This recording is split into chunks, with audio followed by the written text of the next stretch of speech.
आसमान का चांद भी डर के मारे बादलों के पीछे अपना मुंह छुपा लेता है। खैराबाद गांव की गलियां आज कोहरे की उस सफेद और भारी चादर में लिपटी हैं जो कोहरा कम और किसी मुर्दे का कफन ज्यादा लगती है। यहां की हवाओं में सिर्फ ठंड नहीं है, इसमें एक अजीब सी भारीपन है। लोग कहते हैं कि जब जनवरी का पाला हड्डियों के अंदर तक उतरने लगे तो समझ लेना कि शमशान की राख जाग उठी है। खैराबाद का वो पुराना शमशान, जहां आज भी उन अधजली रूहों की सांसें कोहरे के साथ मिलकर गांव में सन्नाटा फैला रही हैं। आज की ठंड तो सीधे हड्डियों को काट रही है। ऐसा लग रहा है जैसे बर्फ सीधे कलेजे में उतर रही हो। और देखो ना, कोहरा इतना घना है कि हाथ को हाथ नहीं सूझ रहा। ये सिर्फ ठंड नहीं है दीना, गौर से देख। आज कोहरा सफेद नहीं, मटमैला है, जैसे शमशान की राख हवा में घुल रही हो। आज की रात कुछ अजीब है, सन्नाटा बहुत गहरा है। अबे शंकर, तू हमेशा ऐसी डरावनी बातें ही क्यों करता है? पहले ही यहाँ डर लग रहा है। पर हाँ, माधव काका ने वादा किया था कि आज वो उस रात की पूरी हकीकत बताएंगे। पता नहीं कहाँ रह गए वो। काका अपनी बात के पक्के हैं, आते ही होंगे। आज सरपंच के बेटे की बरसी भी तो है। 20 साल हो गए उस बात को, पर आज भी उस शमशान की तरफ कोई नजर उठाकर नहीं देखता। वो देखो, कोहरे में से कोई आ रहा है। काका आ गए। आइए काका, हम आपका ही जिक्र कर रहे थे। बड़ी देर कर दी आपने। सब खैरियत तो है? खैरियत और आज की रात दोनों का मेल नहीं बैठता रघु। बूढ़ी हड्डियां हैं, इस ठंड में जरा देर से चलती हैं। रास्ते में उस पुराने सूखे कुएं के पास रुका था। वहां की मिट्टी आज गीली थी, जबकि महीनों से बारिश नहीं हुई। गीली मिट्टी? पर कैसे काका? वहां पानी कहां से आया? शायद उस बेटे की प्यास अभी बुझी नहीं है जिसे हमने 20 साल पहले खोया था। तुम लोग पूछ रहे थे ना कि उस रात असल में हुआ क्या था, तो सुनो। वो साल का सबसे मनहूस दिन था। सरपंच जयसिंह का जवान बेटा विक्रम तालाब के गहरे पानी में डूब गया। सरपंच पागल हो गया था। उसे विक्रम किसी भी कीमत पर वापस चाहिए था। तब वो गया कपालिक बाबा के पास।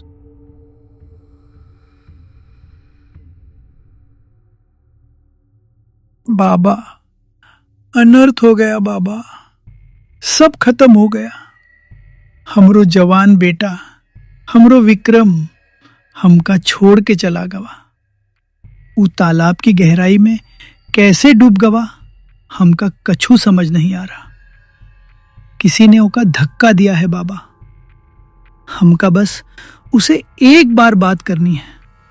आपकी विद्या तो मुर्दों को भी जगा देती है। हमारी मदद करो बाबा। मृत्यु एक सत्य है जयसिंह। यमराज के द्वार से किसी को वापस बुलाना आग से खेलने जैसा है। अगर आत्मा और शरीर के बीच का धागा गलत जुड़ गया तो जो सामने खड़ा होगा वो तुम्हारा बेटा नहीं, साक्षात काल होगा। हमका कछु नहीं सुनना बाबा, चाहे जो हो जाए। हमका विक्रम से बात करनी है। आप बस ओका जगाओ। हम अपनी पूरी जायदाद आपके चरणों में रख देंगे। बस एक बार ओका बुला लो। ठीक है, सब पीछे हट जाओ।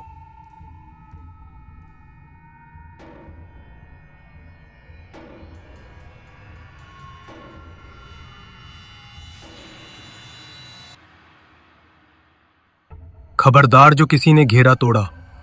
जयसिंह, अगर तूने बीच में कोई आवाज की तो अनर्थ हो जाएगा।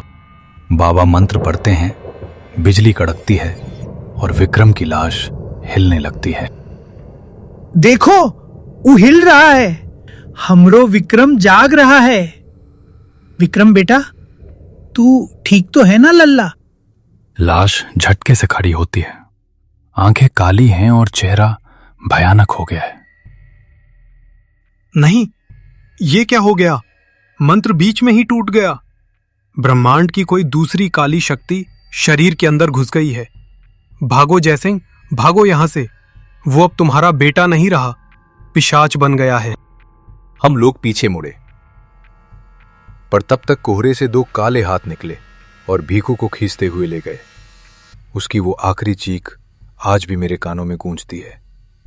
सरपंच जयसिंह बस रोते हुए भागते रहे। भागो, वो भीखू को ले गया।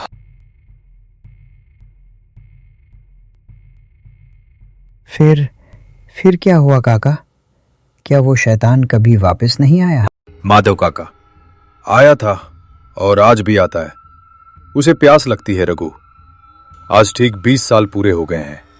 और गौर से देखो, ये अलाव की आग नीली क्यों हो रही है? काका, ये आग सच में नीली हो गई। शंकर, देखिए क्या हो रहा है। काका, ये नीली आग का क्या मतलब है? क्या वो यहां है? काका, क्योंकि वो अब शमशान में नहीं है। वो हमारे पीछे इस कोहरे में खड़ा है। देखो उसकी काली आंखें।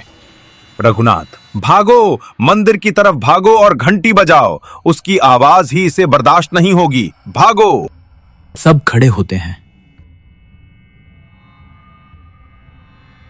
और मंदिर की तरफ तेजी से नाकते हैं।